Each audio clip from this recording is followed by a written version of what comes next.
In the bustling markets of Yangon, children search through rubbish for something to eat. The results of Myanmar's political reforms haven't reached this far yet, and won't for a long time. Traders are eagerly awaiting the potential effects of an easing of economic sanctions against their country by the likes of the United States. But central to that is the largest opposition party, the National League for Democracy, which is now preparing to enter Parliament for the first time. Among those who won seats in recent by-elections are many former political prisoners, hoping to continue their fight from inside the system. I've been involved in the democratic struggle since I was 18 years old when I was at university. I didn't do it because I wanted to become the president or a minister. My aim was to change our country to a democratic nation. But those hopes have struck a snag.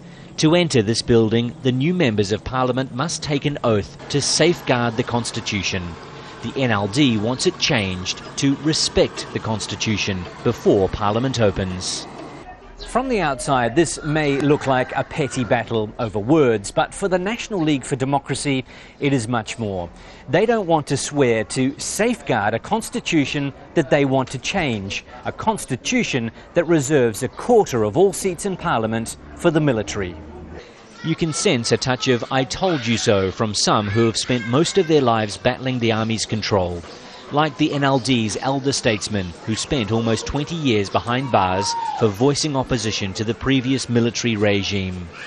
Win Tin didn't even want his party to contest the by-elections, which saw it win 43 seats in Parliament.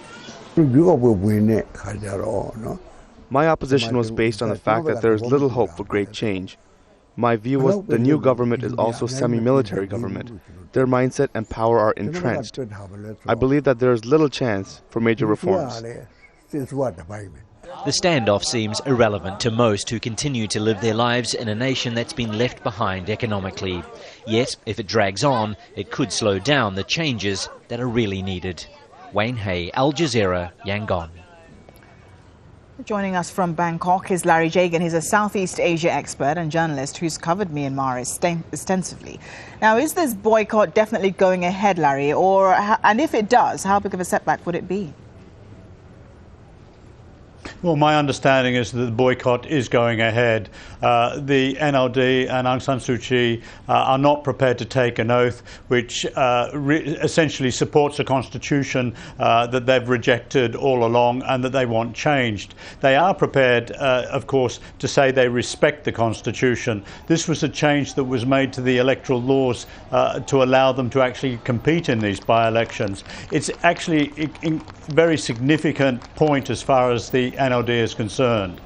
I don't think, though, that it means that the NLD and Aung San Suu Kyi don't want to work with the government. I think they're very keen to work with the government on issues that affect people on the ground, like poverty, development, and the ceasefire agreements. OK, but you say that they're willing to work with the government, but if they can't even agree on this, how will they work together on other pressing issues, like the ones you've just mentioned? Well, at the moment, the issue of the oath really is just deferring their being sworn in. The NLD has petitioned the Constitutional Court already to change the oath. They've sent a letter to President Thein Sein.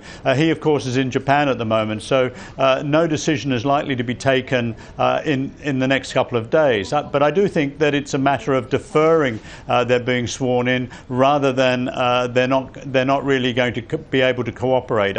I think it's a matter of time, and that both the NLD and the government are very keen to find some kind of compromise.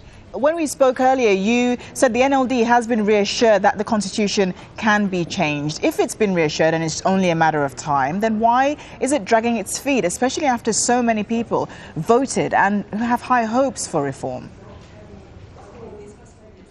Well, there's no doubt there's great expectations on the NLD now that it's in the Parliament. There have been certain indications, both from the President, Thein Sein, when he met Aung San Suu Kyi last year, and from the Speaker of the Upper House, that constitutional change was possible. But also Aung San Suu Kyi has an issue within her own party. There are those, like Win Tin, who didn't want to compete in the by-elections, who don't trust the government, and these hardliners within the party party need to be kept on board. And I think Aung San Suu Kyi has decided to draw a line in the sand, as it were, and tell the government that this is unacceptable. The oath has to be changed before they take up their position in Parliament. And the ball really is now in the government's court. That's Larry Jagan. As always, we appreciate your time.